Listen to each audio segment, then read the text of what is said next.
Final argument कीजिए। और मैंने सिर्फ 10 मिनट का समय लेकर पूरी फाइल को उसी टाइम गो थ्रू किया, क्योंकि मेरे पास ये महिला कोर्ट का मैटर था। इसमें ऑर्डर शीट हमारे पास होती नहीं है, कोर्ट की ऑर्डर शीट आती नहीं है ऑनलाइन, सिर्फ हमारे पास चार्जशीट की कॉपी थी।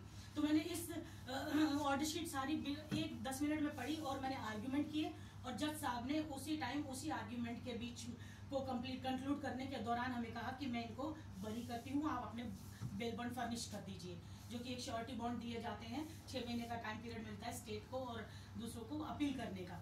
तो वो समय दिया और बाइज्जत बरी किया कोर्ट ने, और समय की मर्यादा को भी ध्यान में रखा, वरना ये केस लंबा भी चल सकता था। तो न्यायालय की प्रक्रिया बहुत अच्छी हो गई है, डिजिटल माध्यम से हम लोग कोर्ट में पेश हो सकते हैं, और हाई कोर्ट सुप्रीम कोर्ट भी बहुत कोऑपरेट कर रहे हैं।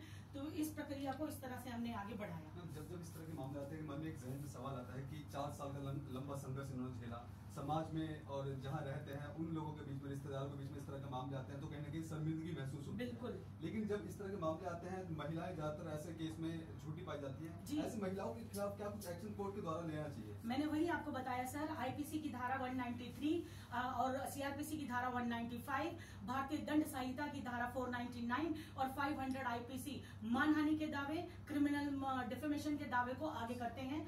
और इसमें 193, 195 के तहत हम लोग कोर्ट में जाकर कंपनसेशन की और सजा की डिमांड कर सकते हैं, और वो इनको 100% मिलेगी। लड़की को, उसके परिवार वालों को सजा जरूर मिलेगी, कानून में प्रावधान है, और उस पर हम आगे कार्रवाई कर रहे हैं। हम एक सवाल ये रहेगा कि जब इन पर कार्रवाई की जा रही थी 4 साल के दौरान, क्या क्या धाराएं पे लगाई गई थी और क्या कुछ मुकदमे? सर, इनके खिलाफ भारतीय दंड संहिता की धारा 354, 354B और 451, 453 और 34 आईपीसी, यानी कि लड़की के साथ यौन उत्पीड़न करना, उसके कपड़े फाड़ना, उसको निर्वस्त्र करना, उसकी मॉडेस्टी को चैलेंज करना, आउटरीच करना, और घर में घुसना, ताले तोड़ना, घर के अंदर घुस के उसकी छाती पे हाथ मारना, उसके साथ गलत तरीके से पेश आना, और साथ में ये गलत इंटेंशन, कॉमन इंटेंशन दोनों एक्यूज की दिखाई गई थी इसमें। लेकिन सारे सबूतों को जब हमने कोर्ट में एनालाइज करवाया, लड़की के द्वारा जो बयान दिए गए, लड़की ने पेन ड्राइव भी एक पेश की थी कोर्ट में, और उसके हमने भी एक पेन ड्राइव दी थी। लड़की ने जो पेन ड्राइव दी थी उसमें काफी सारी टेम्परिंग थी, अपने आवाज को दबाया गया था, तो हमने वो कोर्ट में साबित किया। गवाह जब उसकी गवाही आई तो गवाही टूटी उसकी, उसमें क्लियर आया। और जो पेन ड्राइव हमने कोर्ट में जमा कराई थी अपने क्लाइंट की तरफ से, जिसमें मैं नाम लेना चाहूंगी, लांबा साहब एडवोकेट है, पीके लांबा, आर के लांबा साहब एडवोकेट है। उनके चैम्बर में बैठकर लड़की और उसका पूरा परिवार इस षड्यंत्र की प्लानिंग कर रहे थे। और जब आर के लांबा साहब उसमें ये कह रहे हैं कि आप ऐसे एलिगेशन मत लगाना जिससे कि आपको कल को लड़की की शादी भी करनी है। और ये इस जजमेंट में आया है।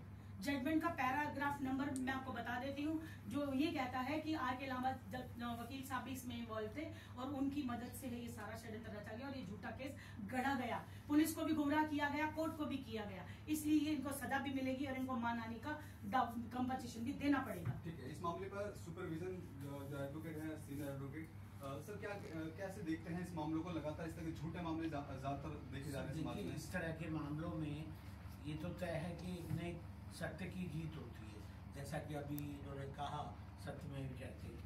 और ये बड़ा ही असहनीय हो जाता है जब एकदम विश्वास रखने वाले आदमी पर, घर का मेंबर, अगर वही आपके ऊपर इस तरह के आरोप लगाए तो आदमी के लिए एकदम टूट जाता है।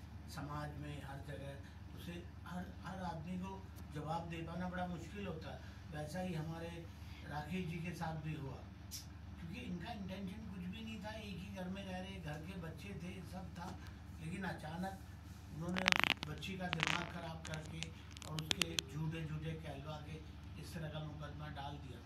और न्यायालय को और हम लोगों को तो पहले ही पता था कि अल्टीमेटली इनको बरी हो जाना इस केस में, क्योंकि कुछ था ही नहीं इसमें। सर, आखिरी सवाल ये रहेगा कि इस तरह के मामले ज़्यादातर झूठे पाए जाते हैं, कोर्ट का समय व्यर्थ जाता है, जो विक्टिम है उनका पैसा बर्बाद जाता है, बाइज्जत बरी तो कर दिया जाता है, लेकिन ऐसे के जो आरोपी हैं उनके खिलाफ कोर्ट के द्वारा क्या कुछ सजा होनी चाहिए? इस तरह की प्रोविजन भी है, कंपनसेशन भी है, और सारा कुछ है। कभी अगर ऐसा जुड़ा केस है, आप उनके खिलाफ मानहानि डालिए, क्रिमिनल डालिए, चाहे सिविल डालिए, और कंपनसेशन भी लीजिए।